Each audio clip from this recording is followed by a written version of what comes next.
Hi guys, welcome back. If this is your first time, you're welcome. You're in the right place. If you're interested in education, academics, just doing well, basically be more productive, growth, education empowerment, and all those stuff in between, you are in the right place. And if you are a returning subscriber, thank you so much for coming.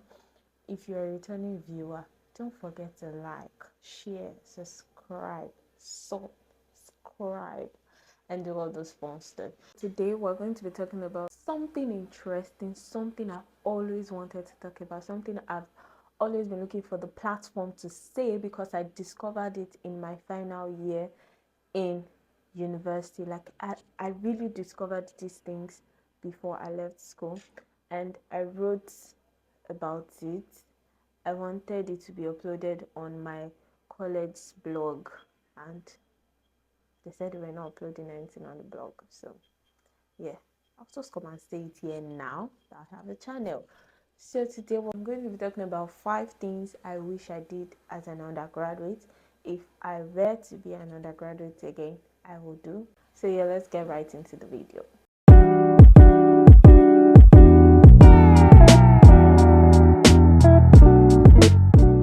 Number one thing I wish I did as an undergraduate was to start applying for opportunities early. Now, it doesn't matter the level that you are in, 100, 200, 300, 400, 500, it doesn't matter. And this video is not even for only people that are still like maybe 100 to 300. Any level you are, as long as you're still an undergraduate, you can take advantage of this, because I, in fact, now started inculcating these things in my final year. Now, if it's opportunities that they strictly state the people that can apply, maybe penultimate or final year, okay, that's fine. But if it's just undergraduate, don't think that, oh, you can't get it because you are still in your lower level, or because you don't know how to write well yet. I'm not going to learn how to write if you don't start writing. If you don't start writing applications now and getting rejected, you won't know how to write it when it gets to the point that you don't need the rejection. If you don't start applying now, you will not garner the resilience that you need to have to handle rejections. You will not garner the skills that you need to have to write a good application letter. Start applying for opportunities. And when I'm talking about start applying for opportunities, I'm not just saying looking for one place that is near your house to work. That's fine too, that counts too. But like start thinking global, start thinking outside of your locality. Think regional, think global. Do you get? Start thinking of applying to places and organizations that are not only within. Start thinking global and start applying global. Start learning how to apply. Start learning the requirement, the things that you need to know, the things that you need to have, the resilience that you need to build that comes with applying and getting it or not, right? So if I was to be an undergraduate again, I will start applying for opportunities right from my first year, and I will not consider the fact that I still have years ahead of me, because that itself is the advantage that you have and the reason why you should start applying now, because now there's enough time for you to start to garner experience and to get all of the things necessary, and to gather information and to network and to know people and to do all of that. Start applying for opportunities. And if you feel like, oh, you can't get it because of your age or your level or your whatever, you're not the one picking, they are. You're just writing, you're just applying, they're the ones picking. So start applying now. Then the number 2 thing I would tell an undergraduate is to take my resume serious, like my CV building. Take it serious. You don't want your CV to be like you never did anything in school, right? So think about your CV. When you think about your CV, when you think about your resume, you want to volunteer, you want to apply for internships, for job opportunities, you want to learn a digital skill or a skill, hard or soft, You want to start doing stuff as little as the ones within your department, the one within your college, the one within your school, and outside, right? Start belonging to units or organizations, and all of that. When you also think about your resume, right, you want to apply for competitions, participate in competitions, attend conferences, all those important stuff that are not curricular activities. You want to take them seriously. Now, the next thing I would tell an undergraduate, or I will make sure that I do as an undergraduate, is to not compromise your grades.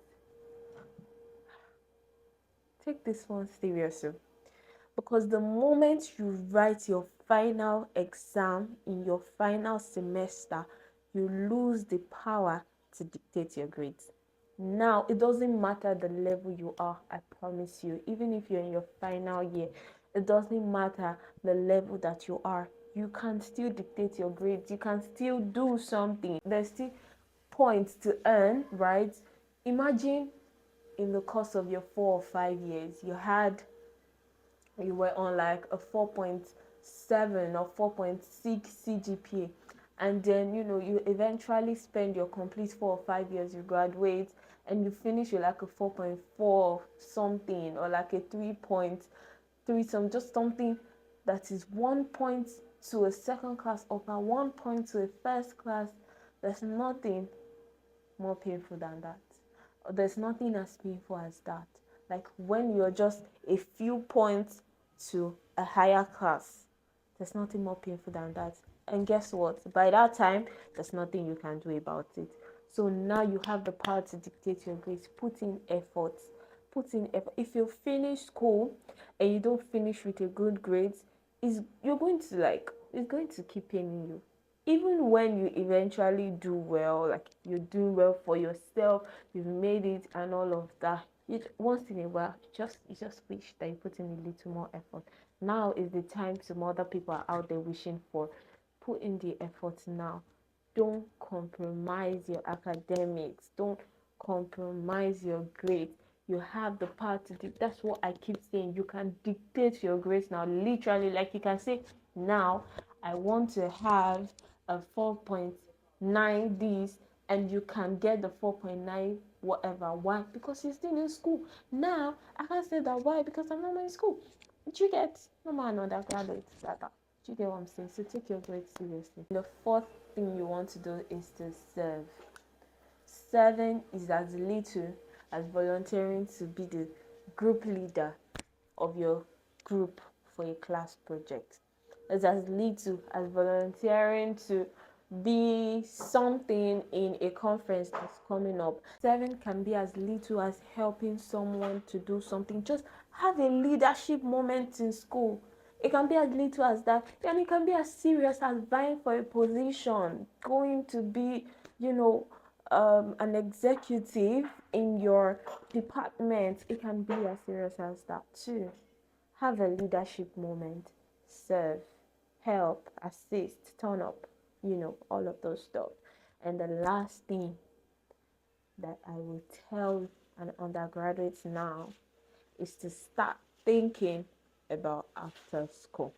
Now I get it. You're in your first year, you're in your second year, maybe you're in your third year, and it's like, it's not that deep yet. It's not that deep yet. It really is not that deep yet. But when you start thinking of what you want to do after school, it gives you direction of what to focus on in school. It gives you direction on the skill to start learning and all of those things. You can decide that, oh, after school I want to do this, and you finish school and you change your mind and you don't want to do it again. For God's sake, in your 20s you can make sudden decisions like that, right?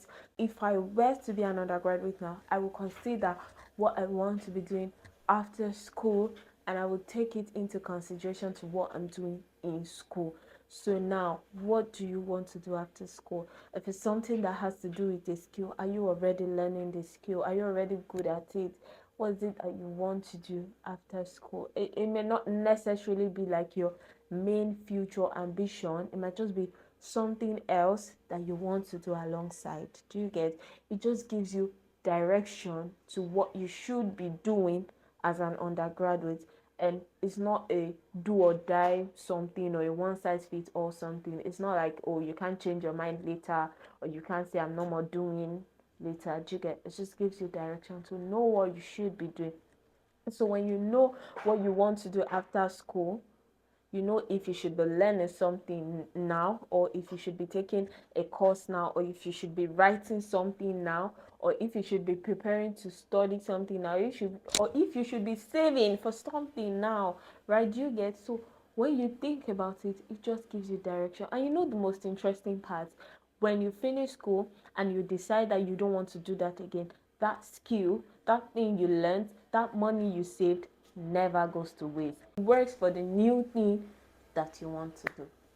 So imagine I said, oh, after school I want to do graphic designing, and I learned graphic designing. Now I finished school, I'm like, oh, I'm not interested in graphic designing again. I'm interested in content creation. Tell me how. I do not need graphic designing for content creation. Do you get what I'm saying?